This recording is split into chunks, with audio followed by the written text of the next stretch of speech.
Na kwingineko, viongozi wanaoegemea upande wa serikali wakiongozwa na msaidizi wa rais Faruk Kibet wametoa wito kwa tume ya uchaguzi na mipaka nchini IEBC kupeleka usajili wa wapiga kura karibu na wananchi. Faruk Kibet alizungumza huko Malava katika ibada ya Jumapili aliposema kwamba vituo vya kusajili wapiga kura vinafaa kuwa pahali ambapo wananchi wanapigia kura.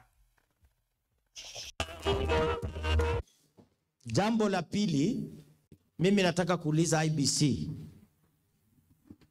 wamefungua nafasi ya registration, lakini wameweka umbali na wananchi. Ukiweka constituency na mtu anatoka kule South Kabarasi kufika hapa itakuwa ni ngumu. Nataka serikali iweke pesa, ikiwezekana watu wachukulie registration katika mahali wanapigia kura, so that inakuwa rahisi kwa mwananchi, kwa sababu tunataka tuchukue hii kura, tuondoe ukabila hii Kenya.